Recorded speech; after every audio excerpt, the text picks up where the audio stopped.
বাংলাদেশ এখন এক সন্ধিক্ষণে। ডক্টর মোহাম্মদ ইউনূসের অন্তর্বর্তী সরকার পরিষ্কার জানিয়ে দিয়েছে, আগামী ফেব্রুয়ারিতেই হবে জাতীয় নির্বাচন।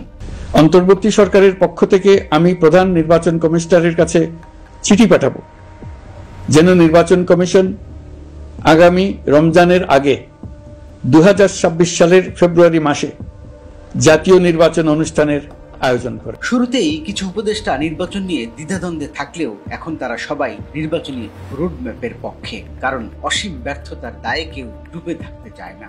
রোডম্যাপ ঘোষণার পরপরই সক্রিয় হয়ে উঠেছে একটি বিশেষ গ্রুপ। এদের মূল লক্ষ্য নির্বাচন ঠেকানো। এই গ্রুপে এখন প্রকাশ্যে ফিরেছে জামায়াত ও এনসিপি, সাথে আছে কিছু স্থানীয় প্রবাসী খেলোয়াড় যারা বাইরে বসে নানা ধরনের প্ল্যান সাজাচ্ছে।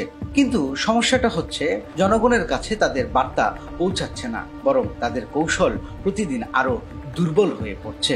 এই মুহূর্তে এই গ্রুপগুলোর মেইন কাজ তিনটা। এক, গুজব ছড়ানো, সামাজিক যোগাযোগ মাধ্যমে ভুয়া তথ্য ও আতঙ্ক ছড়ানো।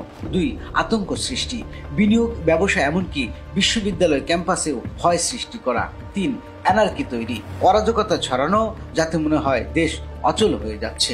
কিন্তু বড় প্রশ্ন হলো, এই কৌশল কি টিকবে? কেন ব্যর্থ হবে এই প্ল্যান? এক, অন্তর্বর্তী সরকারের কমিটমেন্ট। ডক্টর মোহাম্মদ ইউনূস এবং তার উপদেষ্টারা একটাই মেসেজ দিচ্ছেন, ফেব্রুয়ারিতেই নির্বাচন। আন্তর্জাতিক মহলও একই বার্তা পাচ্ছে। এই দৃঢ় প্রতিশ্রুতির সামনে কোনো অরাজকতাই দীর্ঘস্থায়ী হবে না। দুই, জনগণের প্রত্যাশা।